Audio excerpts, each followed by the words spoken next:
The jungle was silent. Then came the sound of wings. Not the familiar chop of helicopter blades, but something heavier, slower, more primal echoing across the A Shau Valley. Pilots flying low in the darkness swore they saw it, an enormous shadow larger than any bird they had ever known banking across the moonlit sky. Some said it was nothing but the tricks of exhaustion and fear. Others insisted the silhouette had form, membrane wings stretching wider than a reconnaissance plane. A head that turned and followed their aircraft with eyes that glowed faintly. In scattered mission logs, brief entries appear, cryptic notations buried among the data of sorties and weather reports. A single line, unidentified flying shape, bat-like altitude unknown. Another scribbled hastily, crew refused to fly night recon. Claimed something followed them. These fragments were never meant for public eyes, yet they remain preserved in the fading ink of declassified records. The valley itself was already a place of dread. Dense rainforest, hidden trails, enemy fire waiting unseen. But whispers among the pilots suggested something more.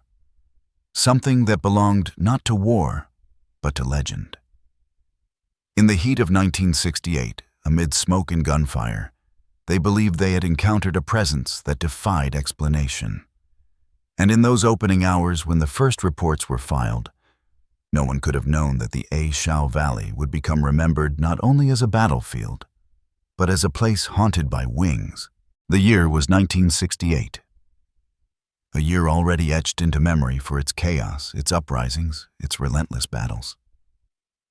In Vietnam, the conflict had entered a phase of unrelenting intensity. The A Shau Valley, tucked against the Laotian border, had become more than just another strategic point. It was a funnel of blood and fire, a corridor that carried supplies, weapons, and rumors through the thick jungle canopy. American and South Vietnamese forces sought to choke it off. But those who entered its depths often found themselves swallowed whole by both the enemy and the land itself. The valley itself was shaped like a wound, 25 miles long, 3 miles wide, and hemmed in by mountains whose slopes rose like walls. At dawn, a curtain of mist clung to its floor, softening every sound, hiding every movement. At dusk, the light drained quickly, and the forest closed in. Pilots circling above described how the valley never seemed to reveal its full shape. One moment the ridges looked like a black ocean rising in waves. The next, clouds rolled in and erased the land entirely. The valley was always shifting, always hiding something. Helicopters entering the valley often slowed to a crawl, scanning the floor below. Gunships raked the tree lines, cargo helicopters dropped supplies, and medevac crews risked their lives to pull men from clearing zones cut into the jungle. And yet amid the roar of engines and the chatter of machine guns, there were moments that froze the crews in silence. They would glance out the side windows and glimpse a shadow too large, too deliberate, keeping pace with them before vanishing into the mist. Soldiers on the ground carried their own impressions. Patrols stepping into the undergrowth found that sound itself changed in the valley. Bird calls fell away. Insects quieted. Even the rustling of leaves seemed dampened. One infantryman later recalled, "It was as if the air was heavy with something unseen, like a weight pressing down, daring you to make a wrong move." Such accounts filled private letters and whispered conversations, but rarely appeared in the official reports. Yet traces did slip through. In a debrief from April 1968, an intelligence officer noted, "Morale has been shaken by reports of nocturnal apparitions in the valley." Another line, half erased in a surviving field notebook, read, "Crew refused night flight, cited aerial predator of unknown origin." These were not the words of men spinning campfire stories. They were fragments buried among logistical notes and coordinates waiting decades to be unearthed. Long before the war, the valley carried its own legends. Montagnard tribes told of spirits that lingered in its hollows, of winged beasts that descended in storms of warnings carved into memory. Villagers avoided travel after dark, believing that the valley did not belong to them once the sun had gone. Such beliefs were dismissed at first by foreign soldiers, until disappearances and uncanny encounters made even the most hardened men pause. The stage was set 1968. The height of the war, the A Shau Valley, a battlefield wrapped in myth. Within its shadows, the reports of giant wings began to spread. Carried from cockpit to cockpit, whispered across bunkers, written into letters that would outlive the war.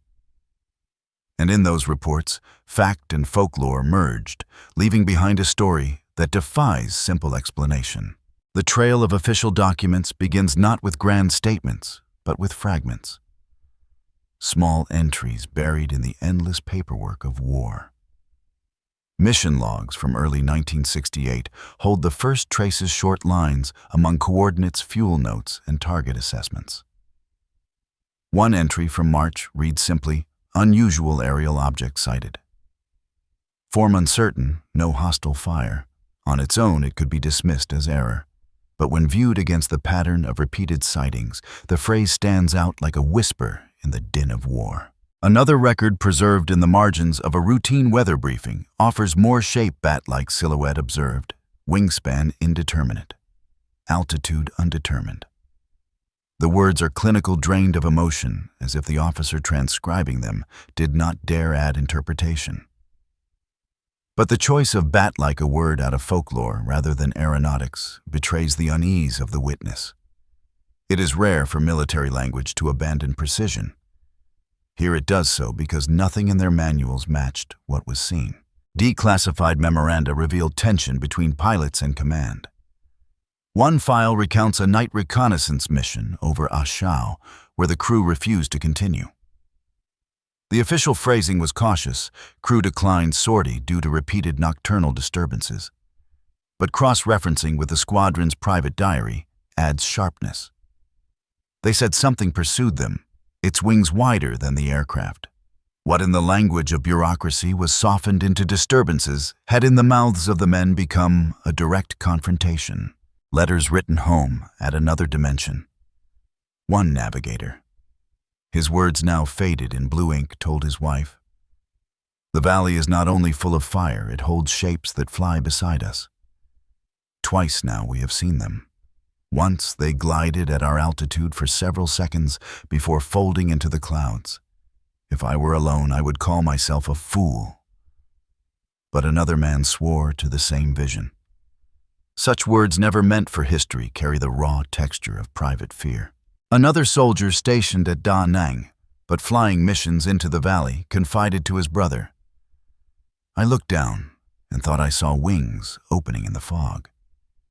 Not a machine, not steel, not even canvas. It looked older, heavier, like something drawn from the earth itself. I pray I was mistaken."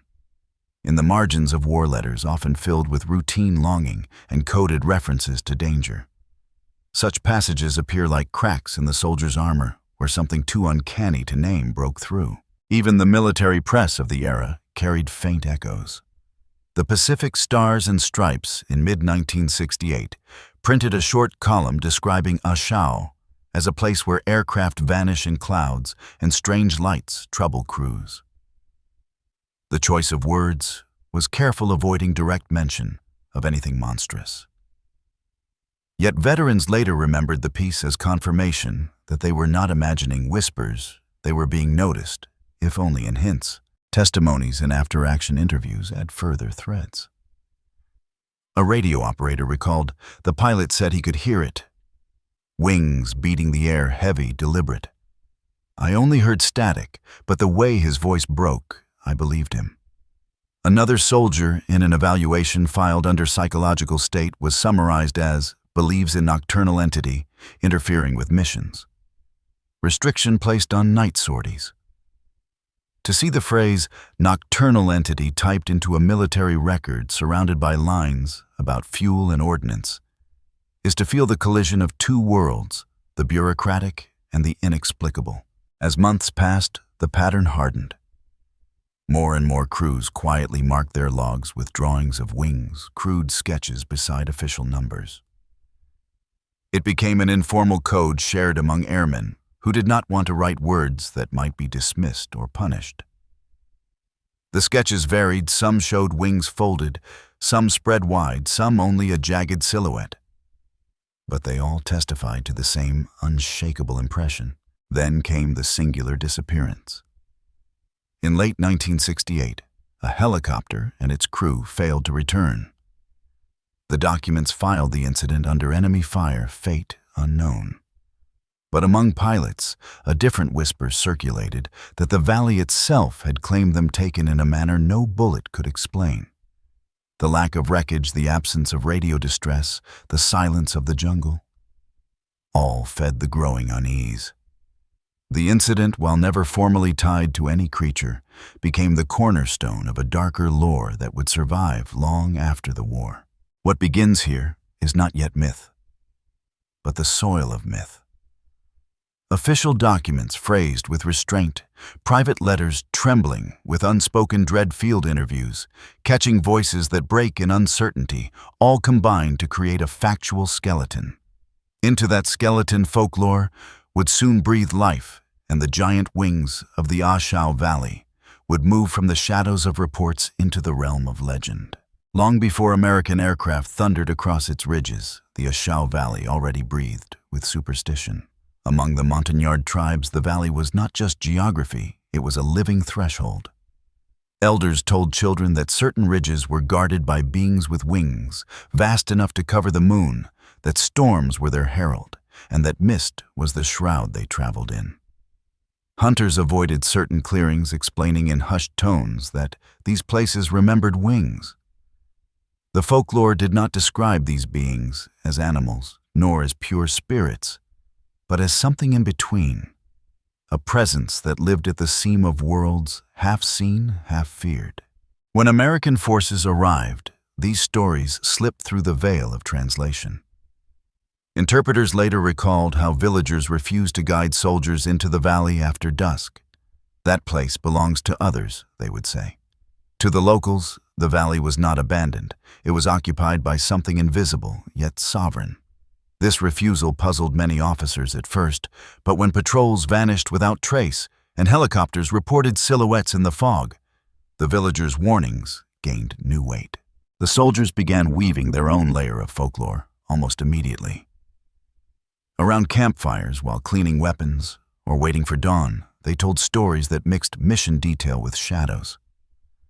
One gunner described firing tracers into the night, not at enemy muzzle flashes, but at a shape that loomed too close to the helicopter, bigger than any bird, bigger than a man could imagine. Another crew whispered about claw-like gouges on the side of their fuselage after landing marks that no mechanic could explain. Some dismissed it as damage from shrapnel. But the tale grew with every retelling until men spoke of the demon bat that struck steel. Sketches became part of the lore. In bunkers dug into the valley floor, soldiers scrawled crude outlines of wings, sometimes spread wide, sometimes folded onto walls already marked with dates and call signs. These drawings became signals codes between men, acknowledging what they had seen without risking ridicule. The creature gained names, passed in fragments: the demon bat, the night hunter, the valley's shadow. Each name carried a mixture of fear and black humor, a way to speak of what could not be spoken directly. Folklore expanded beyond the valley's borders. Veterans connected their experiences to older, broader stories. Some remembered comrades from Burma in World War II describing winged apparitions drifting over jungle battlefields. Others drew parallels with Korean tales of Gwishin, restless spirits said to hover with wings over sites of violence. In whispered recollections, the A Shau presence seemed less an isolated monster than part of a lineage of wartime phantoms repeating across lands and generations. The effect of this folklore was not only narrative, it was physical. Men began to behave differently in the valley. Patrols grew more reluctant to move at night. Pilots reported sudden silences in the jungle, moments when the birds and insects ceased as if listening. Soldiers spoke of feeling air pressure shift, an invisible draft, as though something immense had passed overhead. In such moments, even hardened veterans held their breath. The jungle, already a place of ambush and unseen gunfire, now became a stage where myth itself seemed to hunt. And once a myth takes root, it cannot be undone. Men carried the valley with them after the war, retelling it in bars and letters, in the quiet of family kitchens. They would lower their voices when they came to the part about the wings, as if even decades later, the telling might summon it back. Over time, the legend grew beyond its witnesses, passed into the larger catalog of ghost stories of war. Where the official record wrote fate unknown, the oral record declared the wings carried them. Where the archives said enemy fire, the folklore whispered the valley chose them. It was in this merging of military fact and local superstition that the demon bat of A Shau Valley transformed from fragments of reports into a legend. It became more than just a shadow in the sky. It became the embodiment of dread itself. A story soldiers could not leave behind, a presence that still lingers when the valley is named. The demon bat of A Shau Valley was not an isolated story locked to the mountains of Vietnam. Like smoke drifting across battlefields, it spread first in whispers among air crews, then in retellings that began to echo older wars. Soldiers compared what they had seen to accounts they had only half believed in years before. The motif of wings vast unearthly trailing over armies seemed to surface wherever human conflict turned the world into a place of death. In World War II, Burma Chindit patrols fighting through impenetrable jungles had left curious notes in their diaries. A British officer recorded a most singular apparition overhead form, indistinct yet monstrous in suggestion. None could confirm yet, all remarked upon the silence that fell. Another soldier writing to his family mentioned the strange bird, too heavy, too deliberate, that followed our march. Decades later, veterans of those same jungles listened to Vietnam accounts and murmured that they were not surprised. The shadow had been there before. In the frozen mountains of Korea, American infantry heard different names. The Guishan spirits of the dead were believed to linger where battles claimed lives too quickly. Some veterans swore they saw winged figures gliding between peaks during long nights on watch shapes darker than the sky. Reports filed at the time called it hallucination due to fatigue. But when the same men later heard of A Shau, they did not dismiss it. One veteran simply said, "They come where the blood is. I saw them in Korea. They were the same." Even the Pacific carried similar lore. In 1904, pilots flying from Guadalcanal to Bougainville reported unidentified flying presences trailing their aircraft. Some described them as dark forms pacing the bombers. Others felt only sudden shifts in air pressure, as though something massive had displaced the air behind them.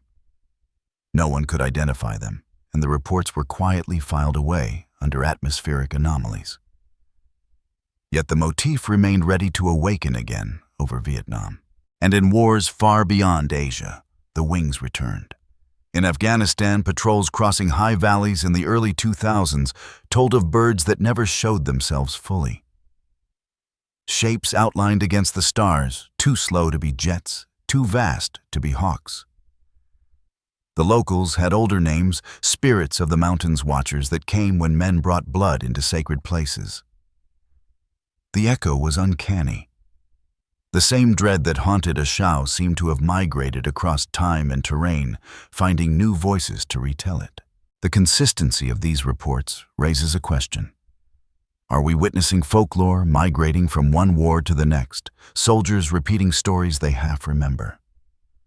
Or do the battlefields themselves carry patterns, summoning visions that recur because something fundamental is being glimpsed? War has always birthed ghosts, but the wings stand apart. They do not belong to one culture, one continent, or one era. They appear wherever the air grows heavy with violence, wherever men look up and see more than the sky. The A Shau demon bat then becomes part of a chain. From Burma to Korea, from the Pacific to Afghanistan, the motif of enormous wings, binds conflicts together like a hidden thread.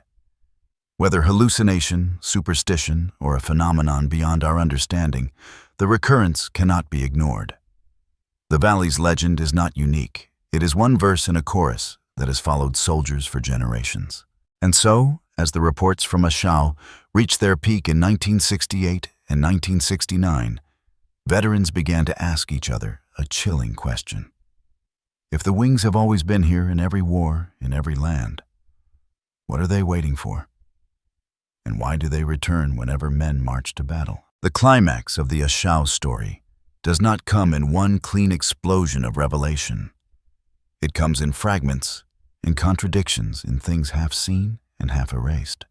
The valley itself seemed to orchestrate a symphony of silence, where the most terrifying detail was not what was written down, but what was left out.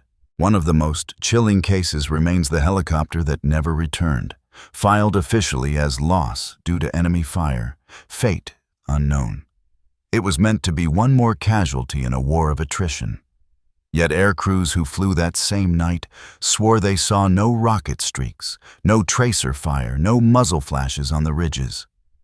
There was no sound of explosion, no plume of fire curling from the jungle floor. Only the abrupt cutoff of a radio transmission, then static, then nothing. A pilot from another bird said later, "It was as if the jungle closed its hand around them. We were trained to expect wreckage fire something, but the valley gave us nothing. Days of searching turned up no twisted metal, no fragments of rotors. In the lore that spread among the men, the explanation became darker. The valley itself had lifted the helicopter away, its wings folding the machine into silence. Then there is the torn journal. Declassified decades later, it belonged to a young airman who had flown repeated reconnaissance missions over A Shau. His handwriting grows shakier as the entries progress. One of the last intact lines reads, "It waits when the valley quiets." We feel the air shift. I know it follows us. This is not the enemy. This is something older. The final page is missing, cleanly torn out. No archivist could account for why. One veteran who later examined the file whispered, "That missing page was probably the truth, and someone didn't want it preserved." The torn absence itself became a kind of evidence, a void filled by speculation, a wound in the document that no official explanation could close. The contradictions spread further. Testimonies given under oath clashed violently with the final wording of official reports. A co-pilot insisted with trembling voice that he saw a vast form block the moonlight too big for any aircraft, silent gliding at our altitude. Yet the report he signed off on later summarized only subject suffered hallucinations due to combat stress. When pressed by fellow veterans years later, he confessed, "I never hallucinated. I saw it cut across the moon. They wouldn't let me write it down that way." The discrepancy left scars deeper than paperwork. It created a schism between what men swore they saw and what the world was allowed to read. On the ground, patrols added their pieces to the puzzle. One night, a squad reported the unmistakable beat of wings above their camp. They fired flares into the mist, but the light illuminated nothing but drifting clouds. Yet in the morning, they discovered impressions pressed into the mud, nearby broad elongated marks, each longer than a man's leg. The report called them animal track species undetermined. But the men who measured them never forgot. To them, they were not tracks at all. They were the footprints of something that had landed only a few yards away. The mechanics, too, whispered of things they could not explain. Several aircraft returned with strange damage gashes that did not resemble shrapnel or bullets. Some marks looked like tearing, others like raking claws across fuselage panels. Official forms labeled them impact from debris. Yet in the quiet of hangars, crews muttered, "The bat tested its claws on steel." They knew the difference between metal scarred by combat and metal scarred by something alive. Fear itself became a contagion. Crews began refusing night flights over A Shau, not because of enemy ambushes, those they could face with steel and fire, but because of what they believed waited in the clouds. Pilots wrote cryptic notes on mission logs, small sketches of wings marks beside sortie numbers. It was a code among men who could not officially speak of what they saw. The fear grew so pervasive that even intelligence officers acknowledged it obliquely, writing in one memorandum, "Morale is impaired by widespread belief in nocturnal entity." It is a sentence that belongs in folklore, yet it was typed into government paper. This was the moment where fact collapsed fully into myth. A missing helicopter, a torn diary, conflicting testimonies forced into silence, enormous prints in the mud, metal gouged without a weapon. Each on its own could be dismissed, explained away. But together, they built a crescendo of dread too powerful to ignore. Soldiers began to speak of the valley not as terrain, but as a predator, one with wings, one that chose when to reveal itself. The climax of the A Shau demon bat legend is not one sighting, not one witness. It is the collective weight of evidence, an erasure of fear, and denial of silence that pressed harder than sound. It is the moment when hardened men pilots, gunners, infantry mechanics, converged on the same truth, though no one would write it outright, that in A Shau Valley, something older than the war itself spread its wings above them, unseen but undeniable.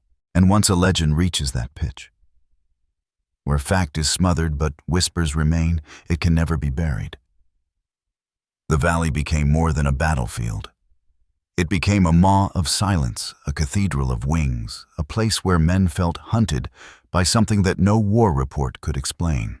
The A Shau Valley today is covered in silence. The green canopy has reclaimed the scars of fire, the mountains rise in quiet dignity, and the rivers move as though they never carried the weight of war. Yet silence does not erase memory. It only deepens it. For those who once flew above this corridor of mist or trudged its floor in fear, the valley never stopped speaking. Its voice is carried not in official reports, but in pauses, in lowered tones, in the hesitation that comes before a veteran utters the word wings. The archives themselves tell only half the story. Pages stamped classified once tried to control the narrative, enemy fire combat loss, fate unknown. But between those clinical lines survive other voices, the torn diary, the scribbled sketches, the muffled testimony that never reached ink. In those absences, the wings spread wider. Each missing page, each line blacked out, becomes less a gap in knowledge than a shadow itself hovering over everything left behind. Locals will tell you the valley was always haunted. To them, the demon bat was not new. It was a presence as old as the mountains, older than the war, that came and went. When foreign soldiers disappeared, the villagers shook their heads. The valley claimed them, they would say. To the montagnard, A Shau was not neutral terrain. It was territory already occupied by forces unseen. For the Americans, this truth came slowly buried beneath maps and military jargon until stories in their own ranks began to echo the very warnings they had dismissed. Folklore is rarely static. Stories move with men carried across battlefields and generations.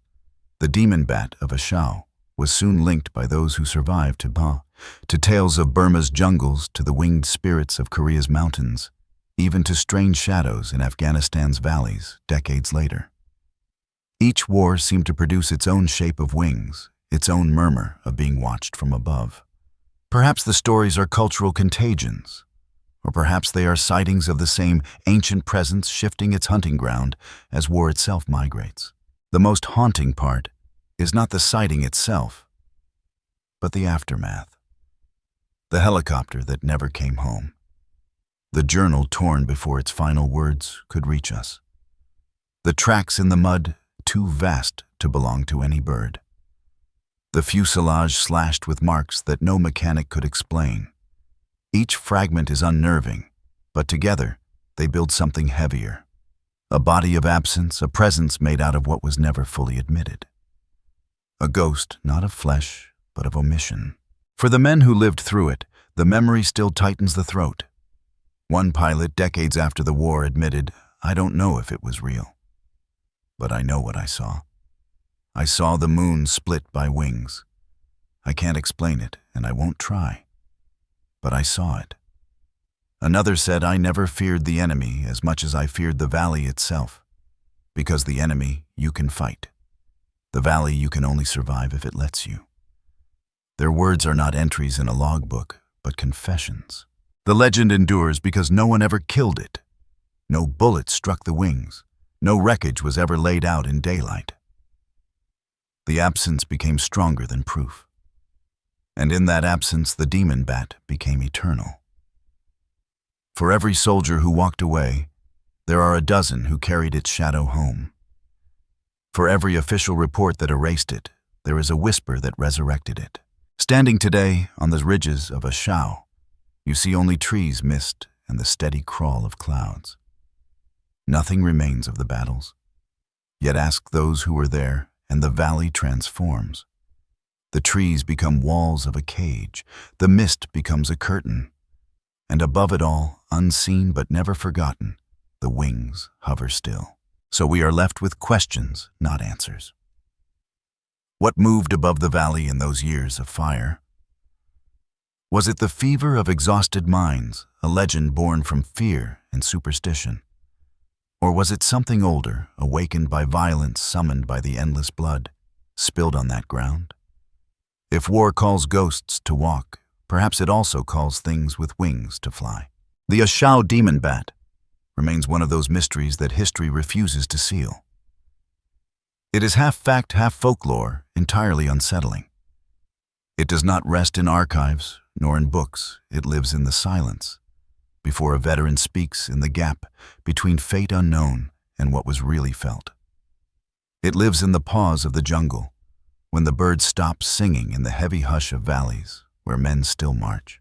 And perhaps that is its legacy, not a monster to be catalogued, but a reminder that war opens doors best left closed. That when valleys fall silent, and when men feel their hearts race, without knowing why, they are not alone. Something stirs in the dark air, something that does not belong to one war or one people.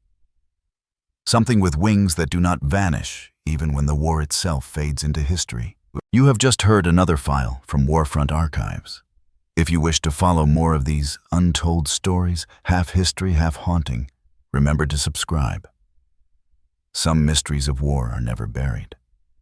They only wait for us to look up and wonder what still flies above.